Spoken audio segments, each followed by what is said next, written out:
I'm Susana Case, and I'm reading here from my new book, Dead Shark on the N Train, from Broadstone Books.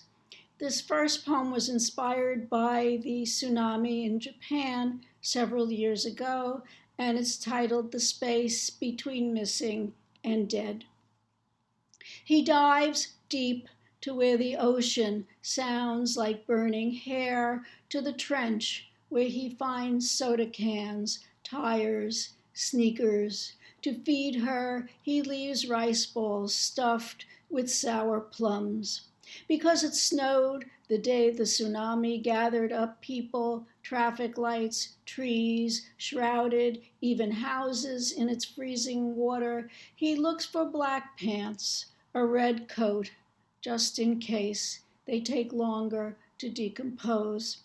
At the thought she'd become soft, he shakes his head no, misses the woman who, when music played, swayed close to him in moonlight. He likes to imagine she breathes underwater, will know to swim to where the rice floats. This next one is No Wings Can't Sing, and the last line is from Flightless Bird, American Mouth, a song by Iron and Wine.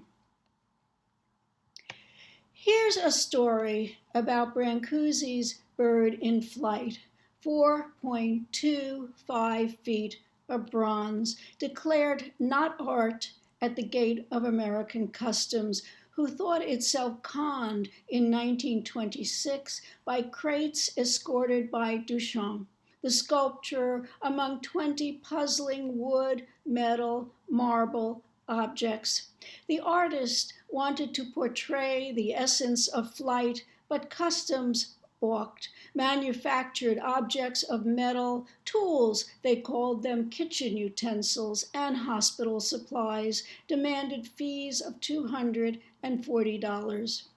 The judge, at the trial of whether it was a bird or tool, wanted Edward Steichen, who bought it, to explain why he thought it was a bird. There were no wings. If he saw it in the woods, would he shoot it? What could Steichen say but no? Though a rival sculptor objected, the court declared it art, beautiful, asymmetrical, without utility. Too much for the imagination. Imagine me of puzzling utility without discernible wings, my streetlight eyes. This next poem was inspired by the death of a friend of mine from childhood this past year. Death has come in with a line from Eliot. Angus Barbieri, Scotsman, holds the Guinness World Record for the longest liquid fast, lasted over a year before eating a boiled egg and a slice of buttered toast. 3 people fit into his old pants. Angus went on to live a happy life. Wife, kids, kept off the weight. You are not going to have that egg. Cancer 2.0 has launched 3 weeks with only lemon ices and ice chips, your lump the size of a grapefruit next to your colostomy bag from the last bout. The doctors have nothing more. Even the television you love so much has spent its capacity to distract. Last time you were in hospital, we argued about politics, Kavanaugh on the screen. I yelled a lot about gender and stalked out. I am not a nice person. I sit here thinking mostly of myself, my relief the big C got you and not me. In the room, the women come and go. They jot on charts, no one talking of Michelangelo or time, except when the religious guy comes around. Burial plans, where, which dress, a sundress, a wig. How can I, a person full of words, not know what to say? You were always my best friend, you tell me, and try to smile. The truth is, we have not been close since high school. I want to touch you, but do not want to touch you. I am not a nice person. I cry, not out of empathy, repelled and scared. Your covers are pushed down and too much of you shows, and I don't say anything, and yet I put that shriveled flesh in this poem. The winter winds blow outside, the air is stifling. I pull off my scarf, my sweater, heap knits on a chair. I roll up and fold, roll out and unfold my hospital pass.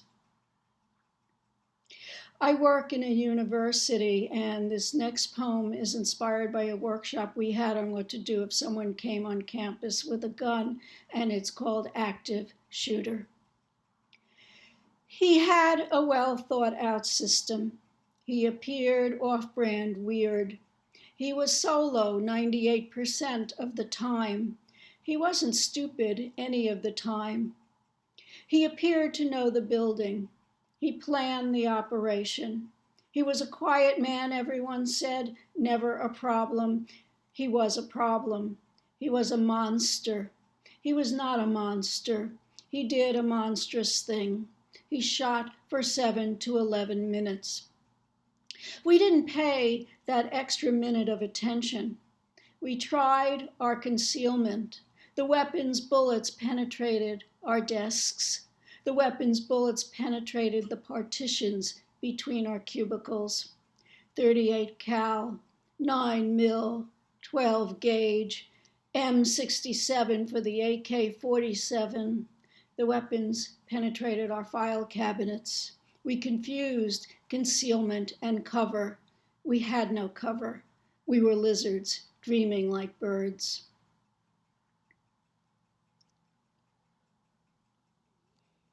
Otis Redding, out of Georgia. A man not much for dancing. I wonder what he would have thought watching Sweet Otis, 6 of his songs, years after the plane crash, audience shouting and clapping, 4 Alvin Ailey women circling with clenched fists in try a little tenderness, slow tempo, speed up, skirts twirling, dancing, dancing, dancing, as if they could bring him back, if they whirled enough, as if there were still time to love, to buy her that brand new dress.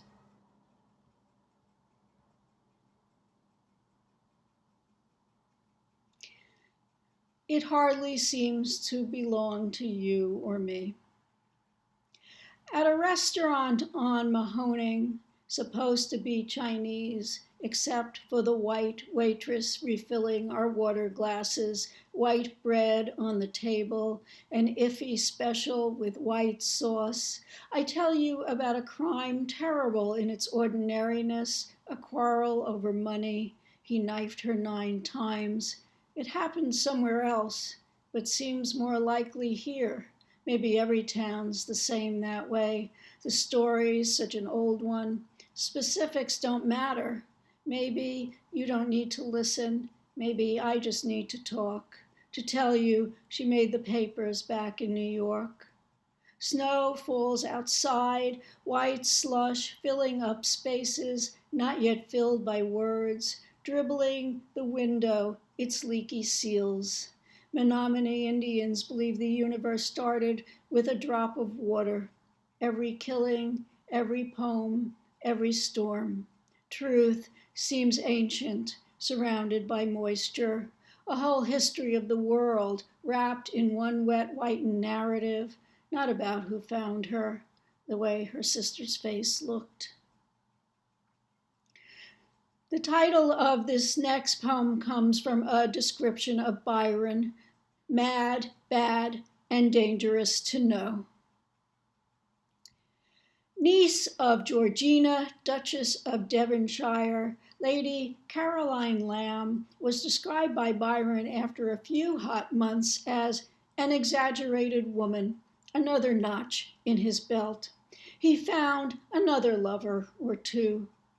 Caroline sent him bloody clippings of her pubic hair, bemoaned her fate was his beautiful pale face.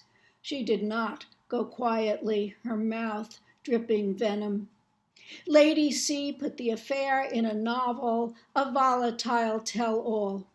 Her in-laws loathed that indiscretion, thought they needed to leash her, tried to ban her books, have her declared insane. Her husband finally left, taking his fetish for flogging with him. He became prime minister. She became drinker. A bottle of sherry every day, medicinal. Sex, she decided, was a sin. Lady Caroline forged poems in Byron's name, burnt him in effigy as she read a rite of exorcism. Foucault's link between passion and madness. It was her wayward childhood, she explained, as she swayed with laudanum laced with lavender oil. I'm mad, she wrote. That's bad. I'm sad. That's bad. I'm bad. That's mad.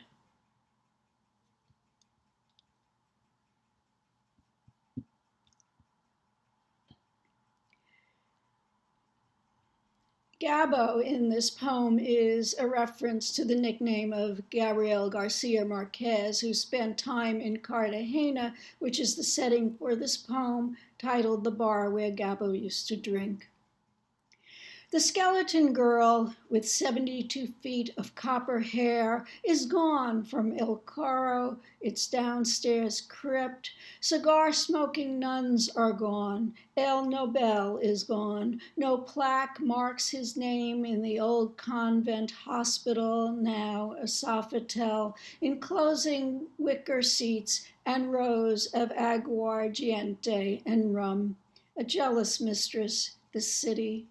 Gabo's ghost has stolen a cocktail, gathered his ashes from under the bronze bust in the cloister de la Merced, and put on his trapaloco crazy rags.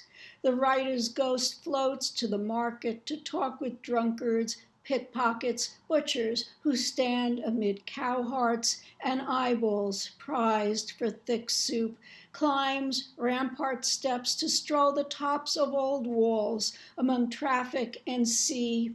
He yearns for Mexico City. This amethyst afternoon, nothing better to do as it wanes than sneak peeks at the setting sun that will leave over and over a hot giant orange, glittery as a street whore walking late. And of course, the title poem, my last poem, Dead Shark on the N Train. Poor brown fish beached at Coney Island, then carried in someone's arms to the roller coaster where another man thought it beautiful and tried to transport it home, only to abandon it on the subway. And you know how it is in New York City. Nothing surprises anyone. The car reeked of dead shark, and passengers took photos, debating Instagram filters, when the conductor asked everyone to leave and closed off that train. At the end of the line in Queens, a transit worker plastic bagged the body and normalized the car. I fled Queens when I grew up. Like sharks that migrate freely, I traveled to survive, didn't want to reach the end of my line in the same place I started out from, though I ended up just on the other side of the river. When someone on the number 1 had a heart attack and died, his corpse rode the loop from South Ferry to the Bronx and back to South Ferry twice. Like a man in his habitat, he seemed to be napping. Unlike the shark, no one put a Metro card under his fin, cigarette in his jaws, can of Red Bull by his side for the journey. Thank you very much.